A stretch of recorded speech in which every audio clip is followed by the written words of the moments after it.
Us convidem a que aneu prenent lloc i en seguida comencem. Jo ja me sente, comenzaré a tuitejar com un loco y vos deixe en Alba Encinas, que es la portavoz local de Compromiso de Perpicaña, y ella se encargará de moderarla. Muchas gracias por la asistencia.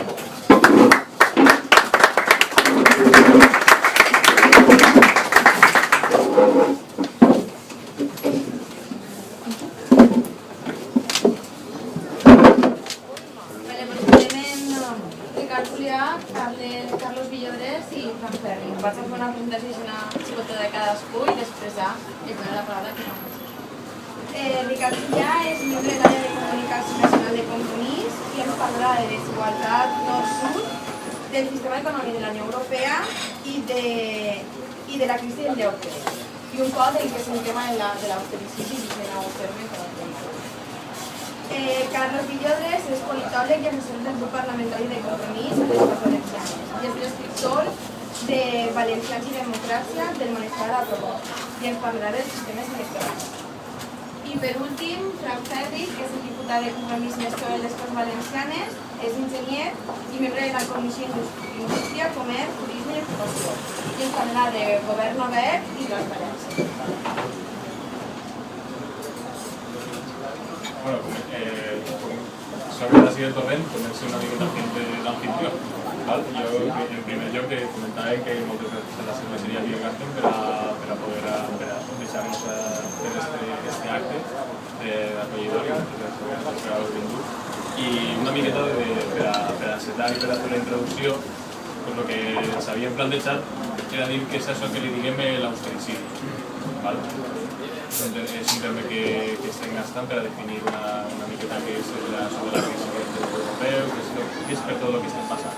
Jo crec que hi ha una imatge molt clara de què és l'austericidi que ens la va donar María Dolors de Cospedal, que va dir, abans de pagar la hipoteca, que se minxa.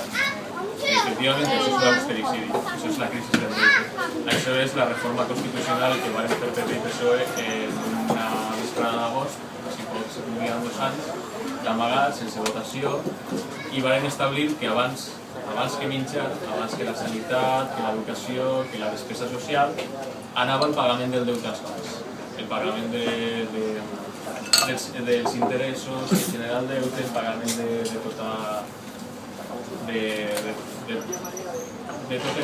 tot el deute que teníem en l'estat espanyol, les administracions públiques, etc. Entonces, al final hi ha lo que és un nivell microeconòmic, que és la hipoteca que tenim unes persones i després el menjar de cada dia que hem de portar als nostres fills, etc. I després tenim el nivell macroeconòmic, que és bàsicament el mateix, o sigui, un estat que ha de garantir una vida digna per a les persones que conformen aquest estat. Tenim exactament els mateixos 2 nivells. Primer pagar la hipoteca que menjar. Això ho tenim establit en la Constitució, que és la norma bàsica. Tot això per què? Per què li hem dit Euroreset? Perquè tot això ve marcat en un nivell continental, un nivell europeu. No s'entén la crisi del deute, no s'entén la política de l'estat espanyol, no s'entén la política valenciana, sense incidir-la en el seu continent, que és el continent europeu, sense incidir-la en tot l'escenari que tenim en la Unió Europea. Se parla molt de la crisi del deute i de la justificació de les retallades, de per què s'han de fer les retallades, de què és el dèficit, què és el límit del dèficit, que si tenim que tindre el 3,9, si tenim el 17, si se passen. I al final això, la justificació que ens diuen és perquè en teoria el deute és insostenible. Ara mateix l'estat espanyol ha arribat a un nivell històric, de rècord històric de deute públic, que se situa en el 92% d'una cosa així, el 92% del PIB, que vol dir que pràcticament tota la riquesa que s'ha generat durant un any la devem. Això en realitat podria ser una cosa que diríem, hòstia, doncs realment està mal. Si tu hauries de gastar tota la riquesa que generes en un any per a poder pagar el que ja deus, diríem, estem en una situació insostenible, això no pot ser. En realitat no té per què, no és problemàtic en general, des d'una perspectiva consideren sense tindre en compte altres tipus de paràmetres. De fet, la mateixa Alemanya, el mateix Regne Unit, França tenen més deute en relació al PIB. El Japó té un 230% del deute en relació al PIB, vol dir 2 anys i més. Vull dir, la crisi del deute espanyol no és un problema de deute. Per què això se transforma en una situació insostenible i que venen totes les retallades que estem patint i tot el que ens diuen que no hi ha alternativa, que no hi ha una altra manera de solucionar els problemes? Perquè arriba un moment en què aquest deute te l'exigeixen. D'alguna manera diuen, ara has de pagar-lo, no és una cosa que tens estable en el temps.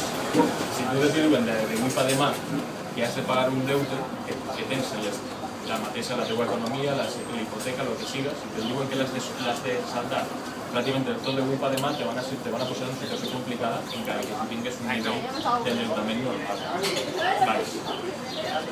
Per què ve tot això? Bàsicament per la crisi de ningú se li escapa que la crisi dels subprimes dels Estats Units que explotarà en l'any 2008. Jo també volia dir, ara que m'estàvem parlant una miqueta, també volia dir que pregunteu per l'Eurocow, que volem que sigui un acte participatiu i que n'hi hagi diàleg i n'hi hagi interacció. Estem per escoltar-nos, escoltar i escoltar-nos. Per tant, m'interrompeu en qualsevol moment i també en qualsevol moment. A veure, estàvem en la crisi del subprime, que conegueu una miqueta el tema de què són els subprimes dels Estats Units i tot el tema. Les subprimes el que ens dia les hipoteques que es compraria, les hipoteques bàsiques.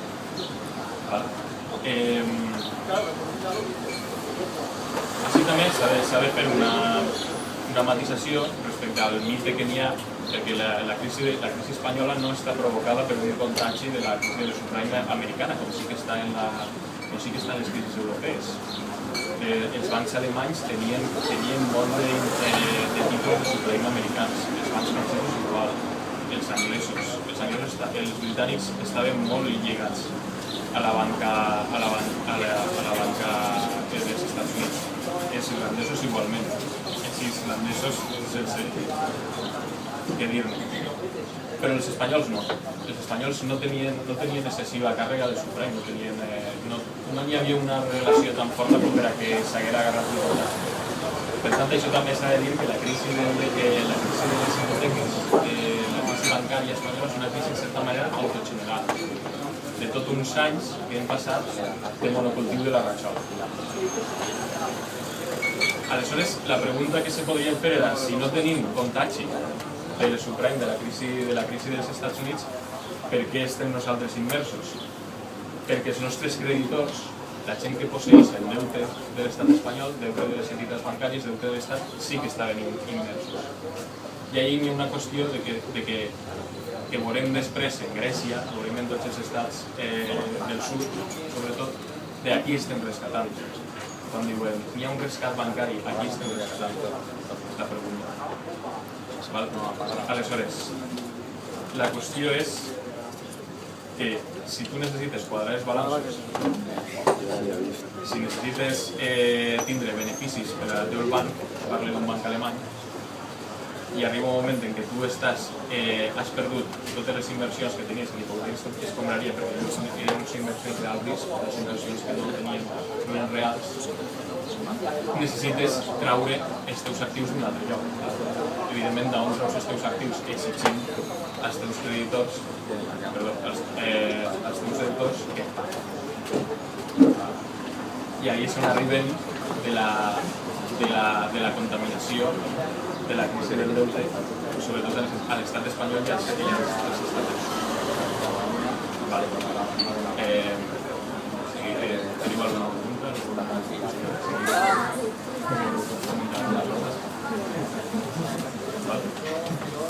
Continuem.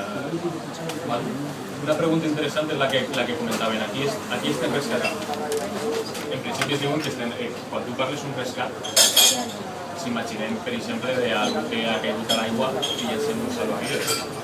estem rescatando, se va a ofegar, se va a morir y la ayudem. Això és un rescat és altruista. Clar, la pregunta és, en la situació en la que estem, el rescat que ens fan ens està ajudant a eixir, nosaltres mateixos estem ofegant, ens han enviat un salvavides o ens estan afonant encara més. Això podem veure en Grècia, directament. La situació grega s'ha empitjorat moltíssim des de la recuperació. Des del 2009, en què s'ha el primer rescat, el primer tram, en teoria s'envia diners a l'estat grec per a que pugui pagar els seus deutes a canvi d'unes condicions. Ningú no dona res a canvi de res, en teoria. Però clar, la pregunta és, quins sectors són els que estan contaminats, que necessita rescatar? Quins són els sectors que reben diners? Quins són els sectors que en teoria a qui s'ajuda? És el poble? O són les entitats bancàries que estaven en crisi? Hi ha una qüestió que quan parlem del deute, també faig una miqueta de parèntesi, també hem de plantejar-nos de què parlem quan parlem de deute públic, quan parlem de deute en termes econòmics. Perquè moltes vegades gastem paraules que gastem en la nostra vida quotidiana que no tenen exactament la mateixa significació quan parlem en la vida quotidiana que quan parlem en termes polítics o econòmics. Per exemple, el deute.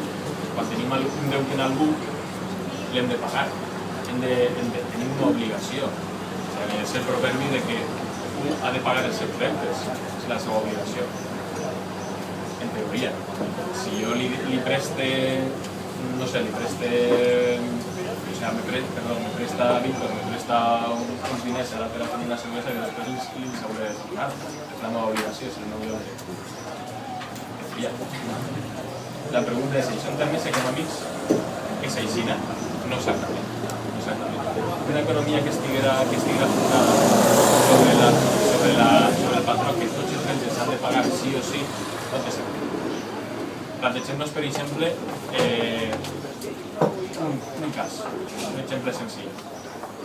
Nosaltres anem a una casa d'apostes i volem fer una aposta que Tahití li guanya a Espanya 20-0. I demanem un préstec de 10.000 euros per a fer aquesta aposta, perquè no tenim aquests diners en aquest moment. Aleshores anem al banc i li diguem, escolta, senyor banc, jo vull que me doni vostè 10.000 euros perquè jo vaig anar a la casa d'apostes i m'ho vaig a jugar perquè Tahití li va marcar 20 gols a Espanya.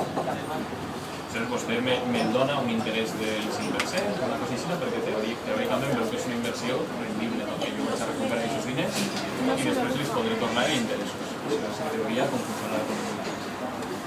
No, evidentment, un banc mai no te donarà aquest préstec. Mai no te donarà un préstec que diga tu m'estàs demanant 10.000 euros perquè te'ls vas a jugar a que Tahití li marqui 20 gols a Espanya. No és una inversió segura, no t'ho vaig a donar. Aleshores, la pregunta és, qui té la culpa de la situació que estàvem parlant de que els estats del nord tenen, nosaltres, els estats endeudats del sud, tenim deute respecte als estats del nord. De qui és la culpa? Hem de pagar el deute sí o sí? Hem estat en una situació pareguda? Això són preguntes molt importants, perquè, per exemple, el mateix banc podria dir, sí, vale, jo t'he concedit el deute, tu tens una obligació, jo vaig l'endemà a la casa d'apostes i pose, senyor, així té 10.000 euros que Tahití li marca 20 a Espanya. A l'endemà, evidentment, perquè és diners. O no. O n'aconseguís 100.000, en aquest cas el més segur és que es perd. I després tinc un deute en el banc. El banc ve i diu, escolta, torna'm els diners, perquè ja ha arribat el contracte, torna'm els. Estic arruïnat, no puc tornar-los. Aleshores, la qüestió que es faria al banc és no n'hi ha res a fer, no puc recuperar aquests diners, o poses vostè a vendre òrgans, per exemple. Venga el seu ronyó per 10.000 euros i aconsegueixes els 10.000 euros i me toca el préstec. Això que pareix una barbaritat és el que està passant a nivell europeu. És el que està passant a nivell europeu. És el que està passant entre els estats del nord i del sud. Bancs del nord d'Europa tenia en les simplificat de vida. Tenia diners, tenia actius a través d'inversions en les subprime tenia diners invertits en títols escombraria dels Estats Units i en aquests diners jo després feia préstecs als estats del sud que després tenien la seva pròpia bombolla immobiliària. I en el moment que tot això ha esclatat, que els creditors per una banda li han dit escolta, paguem vostè els bancs del nord han dit per a que jo te pugui pagar necessita que el meu altre creditor me pague. És una cadena, al final. Aleshores, què fan? Diuen, bueno, si s'ha de treure el ronyó, trau-te. Retalla en prestacions d'ocupació, retalla en sanitat, retalla en educació, retalla la teua despesa, perquè al final la despesa de l'Estat és bàsicament despesa social. I així no ho podràs tornar. Què passa?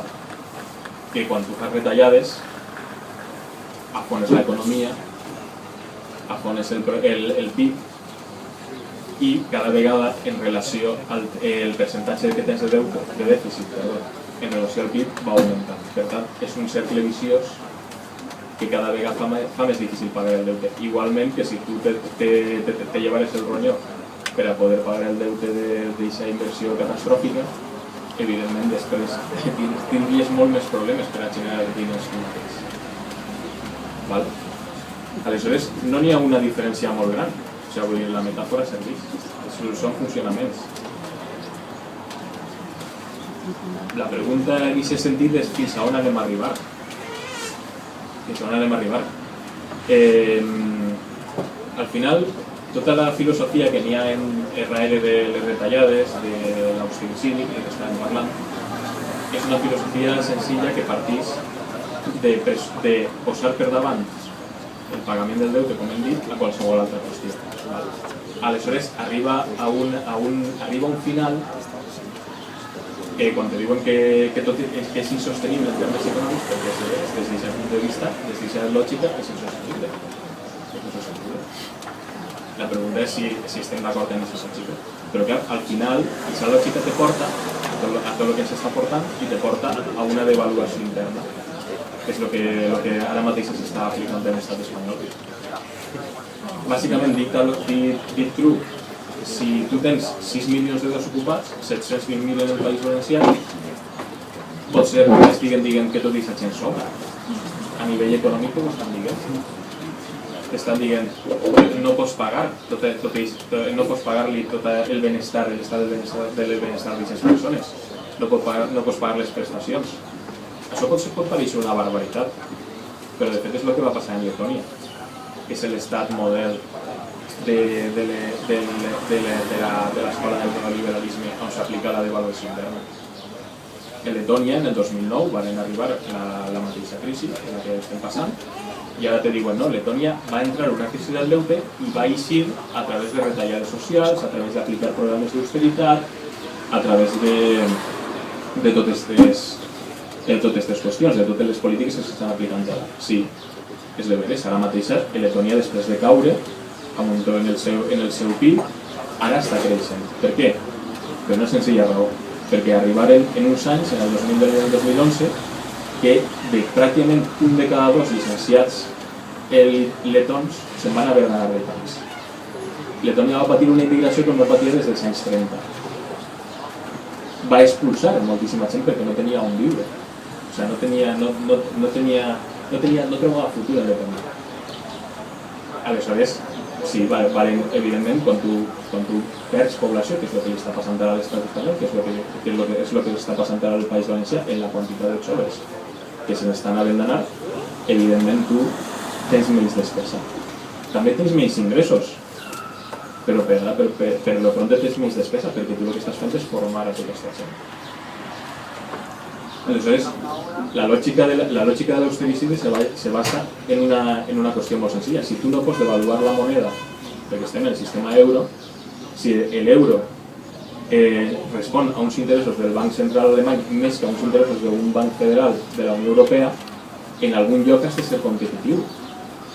Aleshores, com has de ser competitiu? Que el cost de producció siga més barat, que treballis per menys, que te coste produir una taula, per exemple, te coste menys que a un alemany perquè la mà d'obra costa la meitat. I aleshores podràs fer exportacions. I això és tota la lògica en la qual estem immersos. O sigui, jo no sé si l'havíeu sentit alguna vegada d'una manera així de crua, però que és com he intentat jo explicar-la. Després parlarem. Per això la idea que tenia era enviar-ho una miqueta a lo cru, a lo dur, posant exemples forts, però perquè estem en una situació que la Unió Europea s'està jugant, però pràcticament sigui la més important que ha tingut en la seva història recent. Pràcticament des de la mateixa creació de la Unió Europea.